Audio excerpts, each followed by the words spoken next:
একদল সাহাবী কোথাও যেন সফরে রওনা হয়েছেন। কিছু দূর যাওয়ার পরে আরবের একটা গোত্র পেল। সেইখানে গিয়ে সাহাবায়ে কেরাম বললেন, আমাদের জন্য একটু মেহমানদারি করেন, আমাদের অনেক ক্ষুধা, আমাদের জন্য মেহমানদারি প্রস্তুত করেন। তারা আরজি পেশ করলো। গোত্রের সকলে বলল, তোমাদের জন্য মেহমানদারি করতে প্রস্তুত নই। সাহাবায়ে কেরাম ওইখানে দাঁড়িয়ে থাকলেন। ওই সময় গোত্রের যিনি সর্দার ছিলেন, ওই সর্দারকে একটা বিষাক্ত বিচ্ছু দংশন করেছে। ওই গোত্রের কোনো চিকিৎসকের নিরাময় খুঁজে পাই না। কি করা যায়? সর্দারের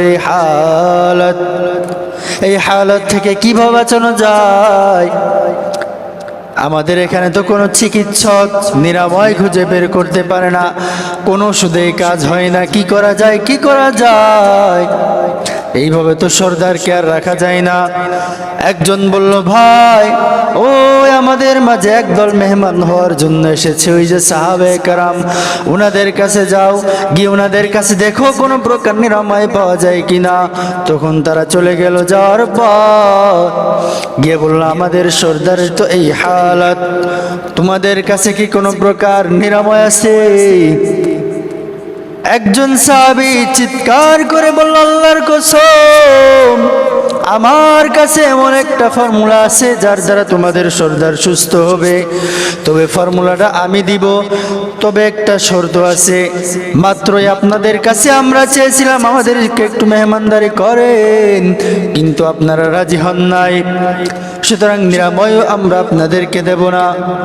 পেরেশান হয়ে গেল। বলল, শর্ত দিও। সাহাবায়ে কেরাম শর্ত দিলেন, যদি তোমরা আমাদেরকে মেহমানদারি করো তাহলে তোমাদেরকে নিরাময় দিব।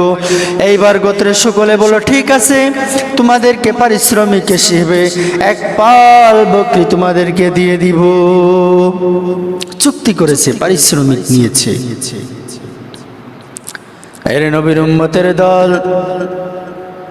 চুক্তিবদ্ধ হলো, এক পাল বকরি তাদেরকে দিয়ে দিবে।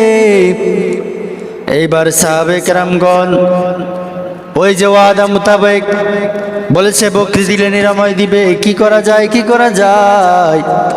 যেই লোকটা বলেছিল, আল্লাহর কসম আমার কাছে এমন ফর্মুলা আছে, ওই সাহাবা ওই সর্দারের কাছে গিয়ে পড়তে লাগলো, আলহামদুলিল্লাহি রাব্বিল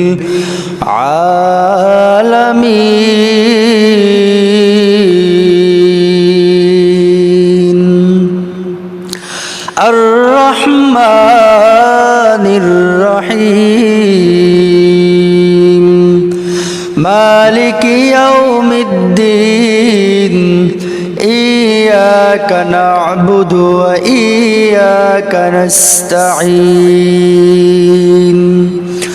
اهدنا الصراط المستقيم صراط الذين أنعمت عليهم غير المغضوب عليهم ولا الضالين।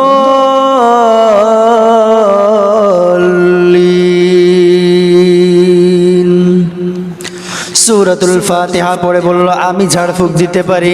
এই বলে সূরাতুল ফাতিহা পড়ে ওই সাহাবী ওই সর্দারকে ঝাড়ফুঁক করলেন। ঝাড়ফুঁক দেওয়ার পর সর্দার এমনভাবে সুস্থ হয়ে গেল, হাঁটা চলা করতে লাগলেন যেন তার কিছুই হয় নাই। শর্ত মোতাবেক ওই গোত্রের লোকজন যখন সাহাবায়ে কেরামকে বকরির বল দিলেন, শর্ত মোতাবেক দেওয়ার পরে সাহাবায়ে কেরামগণের মধ্যে একজন বলল, ভাই, আমাদের মধ্যে এগুলো বন্টন করে দেন। যিনি ঝাড়ফুঁক দিয়েছেন ওই সাহাবী বলল, খবরদার, খবরদার, মায়ের নবীর কাছে মাসালা জিজ্ঞাসা করা ব্যতীত কোনো বন্টন হবে না। চলো আগে নবীর কাছে যাই, নবীর কাছ থেকে মাসালা জিজ্ঞাসা করি, এরপরে ভিন্ন বিষয়। কথা মোতাবেক নবীর কাছে গিয়ে বললেন, নবী আমার, আমরা কোথাও একটা সফরে যাচ্ছিলাম, পথিমধ্যে আরব গোত্রের সাথে সাক্ষাৎ হলো। সেখানে আমরা বললাম মেহমানদারি করেন, তারা অস্বীকার করলো। সেই সময় তাদের সর্দার বিষাক্ত প্রাণী দ্বারা ধ্বংসিত হয়েছে। শর্ত মোতাবেক এক পাল বকরি দাবি করেছিলাম, পারিশ্রমিক দাবি করেছিলাম। ও নবী, তারা তাদের শর্ত মেনে নিয়েছে, এক পাল বকরি দিয়েছে। এবার বলেন, এইগুলো খাওয়া আমাদের জন্য হালাল নাকি হারাম? নবীর কাছে বলার পর নবী বললেন, তোমাদের জন্য এটা হালাল, তোমরা খাইতে পারো, শুধু তাই নয় আমার জন্য একটা অংশ রেখে দিও। এই কথা বলে নবী মুস্কি হাসলেন। সুবহানাল্লাহ।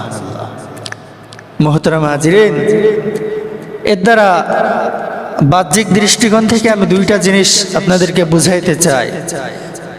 অনেক সময় বলেন যে হুজুররা ঝাড়ফুঁক দিয়ে ফুফা দিয়ে মানুষের কাছ থেকে খাইয়ে বেড়ায়। এই কথাটা শুনতে খারাপ লাগলেও এটা আমাদের জন্য প্রযোজ্য। আমরা চাইলেই পারিশ্রমিকটা দাবি করতে পারি, আপনারা দিলে ওইটা খাইতেও পারি, জায়েজ আছে। এখন কোনো হুজুর যদি ঝাড়ফুঁক দেওয়ার সময় এই কথা বলে যে পারিশ্রমিক দিতে হবে, তাহলে তাকে পারিশ্রমিক দিতে হবে, বা আপনারা যদি নেন বা আপনারা যদি দেন সেটা খাওয়া জায়েজ আছে। যাই হোক, আমি যেটা বুঝাইতে চাচ্ছিলাম, আমাদের সমাজের অনেকে আছে যারা সূরাতুল ফাতিহাটা সহি শুদ্ধভাবে পড়তেও পারি না। নামাজ ভঙ্গের কারণ একটা আছে যে নামাজের মধ্যে অশুদ্ধ পড়া। তো আমাদের অনেকে আছে সূরাতুল ফাতিহা সহি শুদ্ধ নাই। অন্যান্য সূরার কথা বাদই দিলাম। আরে মিয়া, আপনি মুসলমান, আখেরাতের সামানা যদি তৈয়ার করতে না পারেন, যেটা আখেরাতে প্রযোজ্য সেইটা যদি তৈয়ার করতে না পারেন, তাহলে এই জীবন বৃথা ছাড়া কিছুই না।